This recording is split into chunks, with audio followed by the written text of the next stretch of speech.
अस्सलामुअलैकुम मेरे प्यारे पाकिस्तान के प्यारे किसान भाइयों। आज पीजीआर के सिलसिले का दूसरा सेशन है। तो इस सेशन में हम मुख्तलिफ़ जो हमें चीज़ें दरकार हैं उनके बारे में डिस्कस करेंगे और केमिकल्स को डिस्कस करेंगे कि कौन कौन से केमिकल किस किस ग्रुप में हैं। इस सिलसिला में मैं चाह रहा हूँ कि जितनी जल्दी पॉसिबल हो मैं आपको ये सारा कुछ जो है नॉलेज ये वीडियोस की सूरत में आपको डिलीवर कर दूँ। और उस सिलसिला में ये आज दूसरी वीडियो हमने बनानी शुरू की है। तो सबसे पहले जो हमें चीज़ें रिक्वायर्ड हैं इस सिलसिला में, आपको सबसे पहले एक डिजिटल मीटर चाहिए।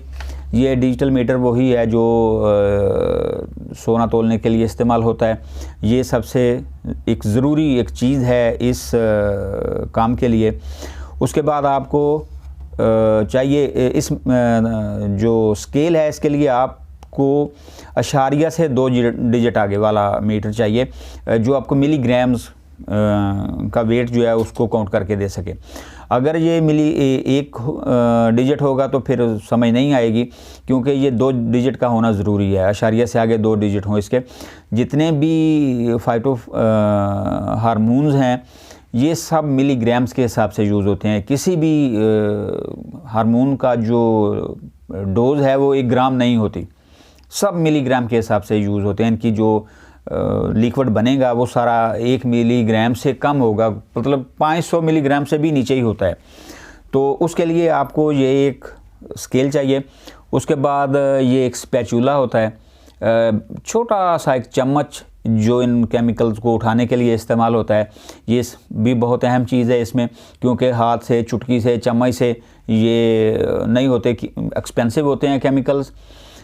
तो हाँ, जितना चम्मच में उठाना है उतना आपके उंगलियों को लग जाएगा। तो इसलिए एक स्पैचुला चाहिए, एक ग्लास स्लाइड चाहिए आपको, ये इसको डाइल्यूट करने के लिए, हिलाने के लिए स्लाइड चाहिए। और पपट चाहिए एक आपको, एक पपट पंप चाहिए आपको, क्योंकि बाज़ दफ़ा ऐसा होता है ये आप मुंह में लेके इसको ऊपर सांस मुंह से भी खींच सकते हैं, लेकिन बाज़ दफ़ा ऐसा होता है कि केमिकल जो है वो ज़्यादा ज़ोर से खींचने से मुंह में चला जाता है। तो अगर मुंह में चला जाए तो फिर मामला जो है वो किसी और तरफ चला जाएगा। तो उसके लिए ज़रूरी है कि आप एक पपट पंप ले लें। ये कोई इतना एक्सपेंसिव नहीं है, 200-300 रुपये का होता है। और बीकर्स चाहिए आपको।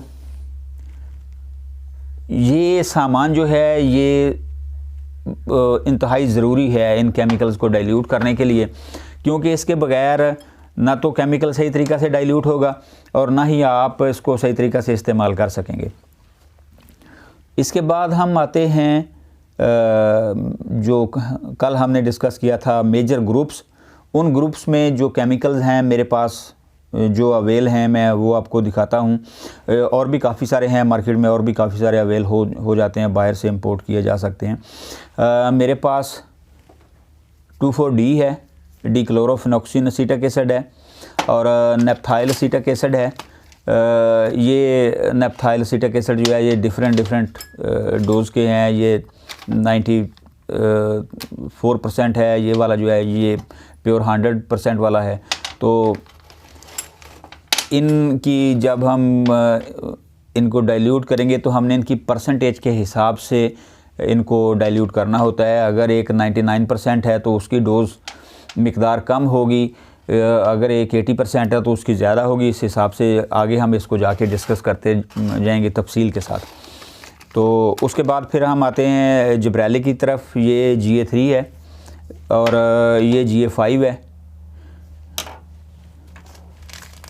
ये भी GA3 है, लेकिन ये वाला जो है ये प्योर है और इसमें जो है ये तकरीबन 43 या 45% है। 45 ही लिखा हुआ है, लेकिन ये 43% इसकी जो डोज़ होती है। तो ये GA हो गया। और इसके बाद हम आते हैं जो एक थर्ड ग्रुप था हमारा साइटोकाइनिन का, जिसको एडेनिन और प्योरीन कैटेगरी में। इसमें आपके पास जो है वो बेंजीनो अमीनो प्योरीन है, ये मेरे पास 80% है, ये 99% है। और इसमें ये काइनेंट है। और ये BAP जो है ये प्योर है, बिल्कुल लैब ग्रेड जो टिश्यू कल्चर में इस्तेमाल होता है। और ये 2IP है, इसमें ये भी 60% वाला भी मेरे पास है और इससे कम वाले 40-30% वाले भी हैं। तो इसके बाद जो एक ग्रेविनाइट का ग्रुप था उसमें मेरे पास ये ABA है।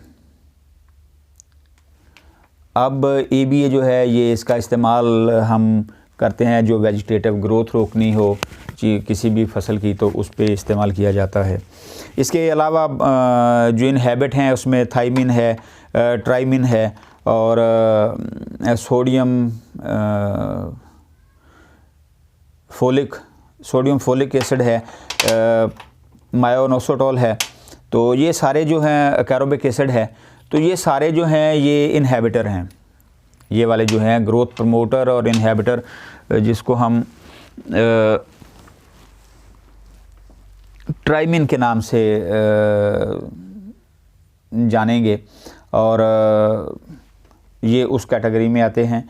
तो इनको डाइल्यूट करने के लिए हम अगले सेशन में इनको डाइल्यूट करना सीखेंगे और इनकी जो डोज़ है उसको डिस्कस करेंगे कि इनकी मुख्तलिफ़ फसलात पे डोज़ क्या होती है। हर एक फसल के लिए हर एक केमिकल की डोज़ जो है वो अलग होती है। ऐसा नहीं है कि सिट्रस पे अगर करनी है तो भी वो ही डोज़ रखी जाए, और अगर आपने वीट पे करनी है तो भी वही डोज़ रखी जाए। अब एक हार्मोन एक ही वक्त में मुख्तलिफ जो काम है वो सर अंजाम देता है। जिस तरह ये 2,4-D जो है ये अपने एक डोज़ के मुताबिक ये ग्रोथ प्रमोटर है, सेल इलोंगेशन के लिए इस्तेमाल होगा, लेकिन किसी दूसरी डोज़ में ये हर्बिसाइड में इस्तेमाल किया जाता है। इसी तरह ये ABA जो है ये एक डोज़ में आप इसको जल्दी फ्रूट पकाने के लिए इस्तेमाल करेंगे, और किसी दूसरी डोज़ में इसको आप जो डॉर्मेंसी है, पौधों को तवील डॉर्मेंसी देने के लिए इस्तेमाल करेंगे। ये आपका जो मेटाबॉलिज्म है उसको भी स्लो करेगा। ABA जो है उसको प्लांट का जो मेटाबॉलिज्म है, आपके प्लांट जो आपने क्रॉप बोई हुई है उसके मेटाबॉलिज्म को भी स्लो करेगा। फॉर एग्ज़ाम्पल, अगर आप ये चाहते हैं कि आपका जो एप्पल ले लें या आप कोई भी सिट्रस ले लें, अगर आप ये चाहते हैं कि मेरा 100 मन फ्रूट जो है वो अगले माह पक के तैयार हो जाएगा, लेकिन मेरे पास 400 मन फ्रूट है, तो मैं सारा एक वक्त मंडी में नहीं ले जा सकता, तो फिर आप इस ABA की एप्लीकेशन करेंगे। इससे ये होगा जिस एरिए पे आप इसकी एप्लीकेशन कर देंगे ये उसको जल्दी पका देगा, उसका जो करैक्टर है उसको जल्दी मैच्योर कर देगा। लेकिन जो ऑक्सीजन हैं या जिब्रेलिक GA हैं वो उसकी जो मैच्योरिटी है उसको लंबा कर देगा। तो अगर आप ये चाहते हैं कि आपने क्रॉप को, फसल को या अपने फल को बहुत जल्दी तैयार करना है तो आप ABA इस्तेमाल करेंगे, और अगर आप ये चाहते हैं कि मैं थोड़ा डिले कर लूँ तो आप ऑक्सीजन या जिब्रेलिक एसिड इस्तेमाल करेंगे। तो ये इन दोनों में फ़र्क है। ये पेचीदा इसीलिए है कि गड़बड़ी इसी में इसीलिए हो जाती है कि समझ नहीं आती कि किसने क्या वर्क करना है। ये काफ़ी चीज़ें जो हैं ये आपको डिटेल में जब मैं समझाऊंगा तो फिर आपको समझ आएगी कि इसमें ये हो सकता है और इसमें ये हो सकता है। अगर इन दोनों का इश्तराक किया जाए तो फिर क्या हो सकता है। जिस तरह आपका ये 2,4-D और ये काइनेंट जो है, ये अगर हम इन दोनों का इश्तराक कर दें, इन दोनों का, तो अगर इन दोनों की मिकदार इक्वल है तो ये सेल इलोंगेशन जो है उसको बहुत ज़्यादा फास्ट कर देंगे। लेकिन अगर इसकी डोज ज़्यादा हो गई है और इसकी कम है तो आपका रूट्स सिस्टम जो है आपके पौधे का वो प्रमोट होगा, उसमें इलोंगेशन होगी। और अगर इस काइनेंट यानी जो काइनेंट की डोज ज़्यादा होगी और ऑक्सीजन की डोज कम होगी तो आपके जो क्रॉप आपने बोई हुई है उसकी शूट इलोंगेशन होगी। तो ये थोड़ा उल्ट लगता है कि बेसिकली ये रूट्स के लिए है और ये शूट्स के लिए है, लेकिन जब हम इन दोनों का इश्तराक करेंगे तो ये ज़्यादा डाल के इसको कम डाल के हम रूट्स को डेवलप करेंगे और इसको कम डाल के इसको ज़्यादा डाल के हम शूट्स को डेवलप करेंगे। तो इसलिए ये मामलात थोड़े से उल्टे हो जाते हैं। इनको सीखने के लिए थोड़ा सा नहीं, काफ़ी ज़्यादा आपको तवज्जो देनी होगी इसको। तो इंशाअल्लाह कल एक और नई वीडियो के साथ मुलाकात होगी जिसमें हम 2,4-D पे डिस्कस करेंगे तफसीली, और इसके वर्क्स और इसके दूसरे केमिकल के साथ इश्तराक जो है उसको हम डिस्कस करेंगे और इसको डाइल्यूट करके भी करेंगे इंशाअल्लाह। अल्लाह ताला आपको आसानियाँ दे और अल्लाह ताला आप पे अपना फजलो करम करे। मेरी कोशिश है कि मैं 70-80 दिनों की बजाय आपको ये थोड़े अरसे में ये सारे मामलात जो हैं ये समझा दूं और आपको सिखा दूं। जिसको कोई समझ ना आए वो इन्हीं मामलात से रिलेटेड मुझे मैसेज करके पूछ सकता है। कुछ लोग ऐसे हैं जो मतलब बहुत आगे की, वो खुद ही सोच लेते हैं कि अब ऐसा होगा तो मैं ऐसा कर लूँगा। तो ऐसा नहीं है। अगर आप ने जो आपने सोचा है आप वैसा करेंगे तो आप किसी खाते में भी नहीं आएंगे, क्योंकि बहुत सारी चीज़ें जो हैं वो बहुत सारे मामलात जो हैं इन केमिकल्स के हवाले से वो जब तक आप सीखेंगे नहीं आपको समझ नहीं आएंगे। ख़ुद से आप या तो आपने माइक्रोबायोलॉजी जो है वो पढ़ी हो और फिर आपको थोड़ी समझ होगी। अगर आपने नहीं पढ़ी तो फिर आपने सीखना है। और फिर माइक्रोबायोलॉजी में ये जो हार्मोन्स का इल्म है ये बहुत ज़्यादा सेंसिटिव है। तो इसलिए मेरी आपसे गुजारिश है कि आप इस इल्म को सीख लें, ख़ुद से ट्राई करने की कोशिश मत करें, क्योंकि अगर आप ख़ुद से ट्राई करेंगे तो हो सकता है कि जो आपने डोज बनाई है वो उस क्रॉप के लिहाज से बहुत ज़्यादा पावरफुल हो।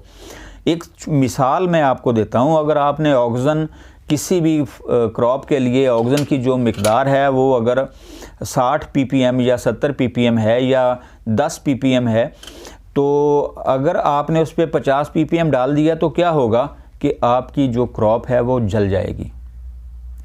फिर वो हार्मोन जो ऑक्सीजन का जो केमिकल है वो बजाय इसके कि ग्रोथ प्रमोटर हो, फिर वो हर्बिसाइड की शक्ल इख्तियार कर लेगा।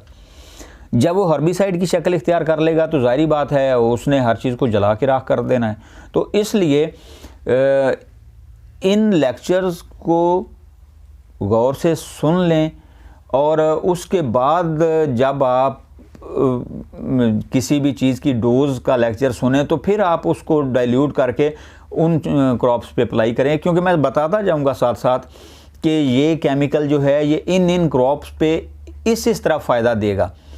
तो अगर मैं अभी आपको एक ही वीडियो में सारा कुछ बताना शुरू कर दूं तो फिर ना आपको कुछ समझ आएगी और ना मुझे समझ आएगी कि मैं आपको क्या समझा रहा हूं। तो इसलिए हौसले के साथ मेरी बात को सुनिए और उस पर अगर हो सके तो अमल कीजिए। अगर आप इस पे अमल करेंगे तो इंशाअल्लाह